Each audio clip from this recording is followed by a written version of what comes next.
Listo. Bueno, ahora vamos a hablar de otro tema que es muy común de nuestra consulta y es hablarle a los pacientes acerca del contenido, digamos, de sodio. Sabemos pues en toda la literatura que siempre nos están hablando que hay una relación directa del consumo de sodio con la aparición de enfermedades cardiovasculares, primordialmente porque el sodio puede elevar la presión arterial. Entonces ese sería el factor de riesgo que desencadenaría posteriormente una enfermedad cardiovascular. Entonces, a ver, este es un tema muy complejo porque llegar y decirle a un paciente no coma sal es prácticamente hablarle de una alimentación sin ningún tipo de sabor, muy difícil de que tengan adherencia a un adecuado consumo de alimentos bajos en sal, pero el inconveniente mayor frente a eso es que siempre pensamos o siempre nos concentramos en que lo que tiene que bajar el paciente es solamente lo que hablamos, la sal como tal, la sal en las preparaciones. Pero la realidad de esto es otra. La mayor contenido de sodio que nosotros podemos consumir en nuestra dieta hoy en día contemporánea están más relacionados con los productos procesados. Por ejemplo, en esta imagen les quiero mostrar que solo el 5% de lo que consumimos, digamos, usualmente de sal en el día está relacionado con la cocción. Un 6% de lo que comemos está relacionado en aquellas personas que le adicionan posterior de la cocción sal a las comidas, en un 12% en el contenido propio del sodio de los alimentos. Ojo, aquí ya estamos hablando que dentro de esa recomendación que nos hablan las guías internacionales tenemos que contemplar que los alimentos también nos dan sodio, no solamente podemos hablar del producto que es la sal. Pero miren esto, el 77% de los alimentos que nosotros consumimos, digamos con muy buena cantidad de sodio, provienen de los alimentos procesados. Entonces el cuestionamiento es el siguiente: nosotros solamente estamos trabajando en el 11% del consumo. ¿Por qué? Porque nos enfatizamos únicamente en el salero de la mesa o en la preparación de la sal en la cocción. Y miren que esto es el 11%. Y realmente el consumo mayor lo vamos a encontrar es en los alimentos procesados que consumimos. Entonces esta es la parte que tenemos que trabajar mucho más. No quiere decir que no tengamos que hablar sobre estos aspectos, pero este es el que estamos dejando abandonado y por eso muchas veces cuando vamos a hacer un control metabólico a nuestros pacientes no vemos una respuesta importante frente a este hecho, en su mejoría pues como la presión arterial. Bueno, ojo con esto. El sodio, ¿de dónde viene de nuestra dieta? Si estamos hablando de alimentos procesados, vienen de muchos ingredientes. ¿Cuáles ingredientes? Estamos hablando de la sal, que es la que comúnmente le hablamos a nuestros pacientes, pero miren, estamos hablando del bicarbonato de sodio, que el bicarbonato de sodio, ¿dónde lo vamos a encontrar? En productos de repostería para dar sabor y volumen. Entonces, ahora le decía a uno de mis compañeros, ¿quién piensa que los alimentos dulces son altos en sodio o tienen alto contenido, digamos, como de sal? Eso nunca se lo decimos al paciente. El nitrato de sodio, este es un conservante muy usual en los alimentos procesados. También está el nitrito de sodio, que es el conservante más utilizado en lo que son las carnes, porque fija también, además de conservar, fija también el color de las carnes. Está el bicarbonato, el benzonato, de sodio, que es un conservante, el glutamato monosódico, y está el fosfato de sodio. Entonces, ojo, siempre estamos hablando de la sal, ojo con la sal, ojo con la sal, pero nunca estamos hablando de estos productos que son también altos en sodio. Entonces aquí es en donde nosotros también nos debemos de concentrar para poder obtener una buena respuesta en la disminución del aporte de sodio y que eso se vea reflejado en los controles metabólicos que le hacemos a los pacientes. Partiendo, digamos, de este aspecto que es fundamental, tenemos que empezar a leer mucho más las etiquetas. Nosotros tenemos, digamos, dos panoramas. El paciente que queremos hacer prevención y no tiene todavía la aparición, pues como digamos, de alguna manifestación, un factor de riesgo como la presión arterial, y tenemos los pacientes que ya presentan presión arterial importante.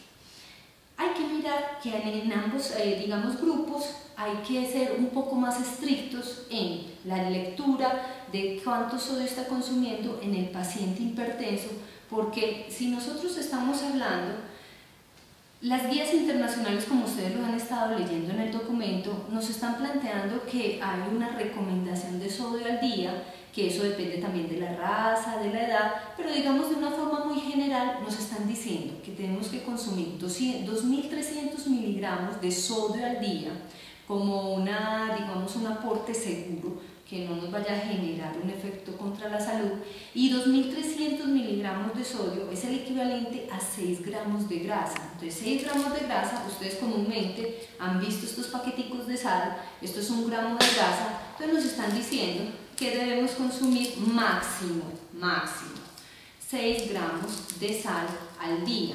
Pero la mejor, digamos, respuesta, digamos,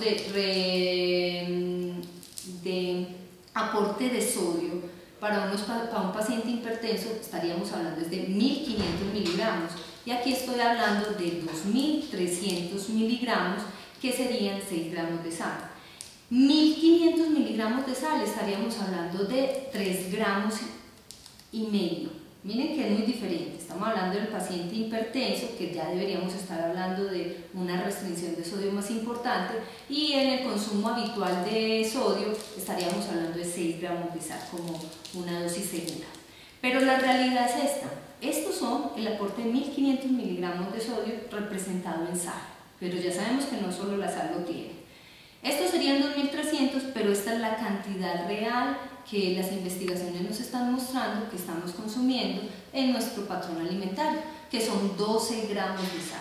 Entonces, pasar de una lengua que tiene una percepción, se llama una percepción organoléptica, lo que le produce en el sabor en su boca, el ingrediente de la sal, de 12, a pasarlo a 1.500 miligramos, que es la evidencia clínica que nos está diciendo que tiene el mejor efecto en la reducción de la presión arterial, la realidad es que se hace muy difícil una buena adherencia en la dieta. Por eso se habla en promedio de 2.300 miligramos. Estoy hablando en pacientes adultos. En pacientes de niños, ustedes ya lo tienen en la literatura, estamos hablando entre 1.000 y 1.500 miligramos de aporte de sodio al día para que no tenga un efecto contra la salud. Entonces, ya hemos mandado varios mensajes. El primero es que no solo la sal es lo que tenemos que hablar como fuente de sodio. Y el segundo es que el aporte de sodio ideal es entre 2.300 miligramos, digamos, en promedio. Hablemos ahora en la calidad de los alimentos. De las cosas que quiero plantearles hoy es que en el mercado ya podemos encontrar una infinidad de productos de sal, que me están hablando de sal marina, me están hablando de una sal fortificada con ácido fólico y hierro, que es una sal muy buena porque igual me está dando un aporte de vitaminas y minerales, me lo están enriqueciendo. Estamos hablando de una sal al barbecue, que ya viene que es sal con sabor a humo, hay una serie pues como de productos, y tenemos los que hablamos light, con menos contenido de sodio.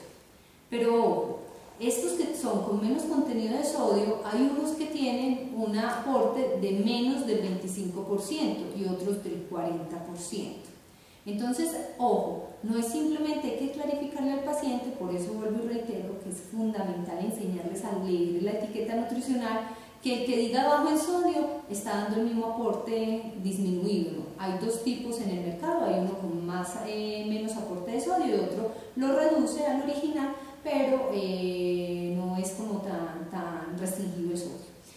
Y lo otro es que, ojo, por ejemplo, que es el que tiene un 40% menos de aporte de sodio, tiene un aporte alto en potasio. Entonces, en pacientes con enfermedad renal no se debe exagerar, no necesariamente se debe plantear esto como una opción en la reducción de sodio en la dieta, porque le podríamos estar incrementando el potasio y podríamos pues estar no beneficiándolo pues en su tratamiento renal. Ya para estos casos, por ejemplo, ya en la parte mucho más clínica, sí les recomiendo que deben de buscar a alguien que los pueda ayudar, como el nutricionista dietista, para que él pueda de una forma mucho más definida al patrón individual del paciente cuáles son los requerimientos de sodio que necesita y cómo los va a controlar. Digamos el mensaje que quiero dar con toda esta sal, a excepción de estas dos, cualquier tipo de sal que no diga que está reducido, tienen el mismo aporte de sodio. No quiere decir que la sal marina tiene menos, entonces más saludable, que esta que está fortificada tiene menos sodio o esta es la perlita. Todos tienen igual cantidad de sodio, por eso no se puede, se debe también hacer la recomendación de moderación en ellos. Esto es con los productos de sal, ¿cierto? Que encontramos en el mercado. Otro, quiero hablar del nuevo snack usual de oficina que encontramos hoy en día.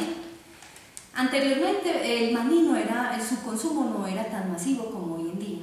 El maní hoy en día uno usualmente lo encuentra como uno de los snacks muy comunes en las oficinas o en las personas que tienen alguna entrecomida, sea el algo o la media mañana, y prefieren consumir esta oleaginosa, partiendo también de los beneficios que trae, que sabemos que pues, hay relación que una onza, digamos, de este tipo de manís o oleaginosas pueden tener un efecto cardioprotector.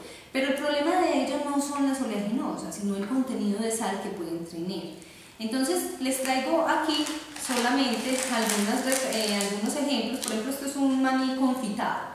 Tiene azúcar, tiene azúcar. ¿Qué significa que tiene azúcar? Que uno no asocia que tiene sodio. Pero cuando leemos la etiqueta nutricional nos dice que tiene 200 miligramos de sodio, es decir, esto tiene la mitad de este sobre de sodio, ¿sí? A lo que estábamos hablando ahorita del gramo de sal. Y es confitado, no es salado. Y cuando hablamos, por ejemplo, de que es el mezclado con nueces, maní y demás, tiene una cantidad de sodio de 240. Entonces, ojo, no todo lo salado está asociado con que sea alto o no en sodio, porque mire que este es confitado, este es salado, este tiene 240 y este tiene 200. Otro tema que quería decirles era sobre, digamos, el maní que llaman light en sodio. Entonces muchos me pueden decir, listo, no voy a consumirme esto, voy a empezar a consumir este que es light. Pero ojo, light no significa que está libre de sodio. Entonces hay que insistir mucho en la lectura de la etiqueta, vuelvo y reitero, porque esta marca me está diciendo de sodio tiene 140 miligramos, un poquito menos de la mitad del original. Y esta otra marca sí me dice un aporte mucho menor, que son 40 miligramos. Entonces los dos dicen light, pero este tiene 140 y este tiene 40. Entonces ahí es en donde se ve que la etiqueta nutricional es fundamental en este aspecto para decidir cuál es el que más nos beneficia. Algo que esto ya lo leyeron en la literatura, quiero reiterar, recuerden que las oleaginosas tienen un factor cardioprotector desde que se consuma 1 onza diaria o 5 onzas a la semana, que se les ha encontrado pues, como su efecto protector, pero dentro de un balance calórico que posteriormente no nos pueda generar aumento de peso. Otro de los grandes temas que quería hablarles es, recuerden que ahorita habíamos hablado que los alimentos procesados era como el foco más importante para mirar el consumo de sodio en los pacientes. Les quiero dar un ejemplo. Las sopas de sobre, que hoy en día son muy comunes, pueden darle a usted entre 800 y 900 miligramos de sodio. Es decir, una taza preparada de una digamos, sopa como esta tiene 2 gramos de sodio, de sal, perdón, porque son 800 a 900 miligramos. ¿Eso qué significa? Que ya se está consumiendo más del 30% del requerimiento solo en una sopa. Entonces, esta deberían restringirlo totalmente en los pacientes que tienen presión arterial. Si este tiene 800, podemos encontrar en el mercado un jugo de tomate, que también a veces los pacientes le refieren a uno, que tiene 1100 miligramos de sodio. Y estamos hablando de una lata de salchichas, que también puede ser un consumo frecuente o ocasional en la semana, que tiene 870. Entonces miren que aquí prácticamente estamos hablando de productos que cada uno de su porción son el equivalente a 2 gramos de sal. Y hablemos un poquito ya para finalizar la parte de los alimentos de comida rápida. La industria alimentaria básicamente se ha identificado que tiene un factor de riesgo muy importante en esto del incremento del sodio en la alimentación, en la forma como prepara los alimentos. Por ejemplo, una pizza de estas puede tener un cuadrito de estos 1000 a 1100 miligramos de sodio, dependiendo pues del tipo de pizza. Entonces miren el aporte tan alto que tiene. Y un postre como, por ejemplo, aquí lo tengo a manera de ficha, un cheesecake, que cuando pensaríamos que sería alto en sodio, puede tener 400 miligramos de sodio, igual que una, muy aproximado, también una torta de estas, un pancake, y una barra de chocolate, ¿sí? Puede tener también una cantidad de, digamos, de sodio importante. Pero lo que yo quiero hoy darles como el mensaje en cuanto a los productos de sodio es lo siguiente: no es únicamente hablar de sal, hay muchos productos, algo como los productos de panificación, como el pan, un solo bagel de estos tiene 240 miligramos de sodio, que se coma 2 al desayuno, ya se está comiendo 500, un sobre de sal. Entonces los productos de panadería también deben de ser también muy controlados.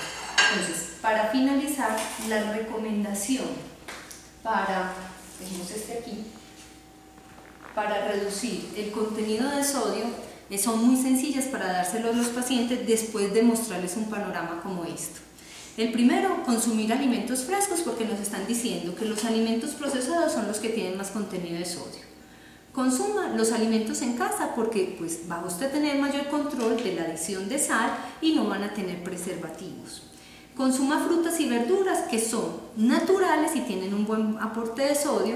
Entonces, si en su plato hay más frutas y hay más verduras, pues vas a tener un grupo de alimento con menos cantidad de sodio y lo vas a controlar. Elija proteínas y productos lácteos bajos en sodio. Ojo con esto de embutidos, las leches hay que leer la etiqueta. No añada sal a las comidas. Reduzca gradualmente la sal. Recuerdan ahorita lo que les mostraba de 12 gramos al día, hay que llegar a 6, entonces hay que empezar a reducirlo gradualmente, leer la etiqueta, preferirlo en los restaurantes aquellos alimentos que no tengan, digamos, alimentos procesados. Preste atención a los condimentos, las salsas de soya, todo ese tipo de condimentos también tienen alto contenido de sodio, entonces deben de verificar cuáles son las mejores alternativas, y aumente el consumo de potasio más como una recomendación adicional para lo que es el manejo de la presión arterial o la prevención de la hipertensión. Entonces, básicamente esto es como un leve ejercicio que ustedes pueden hacer en su consulta o en los grupos que tengan con sus pacientes para mostrarles por qué deben de controlar el sodio en su alimentación.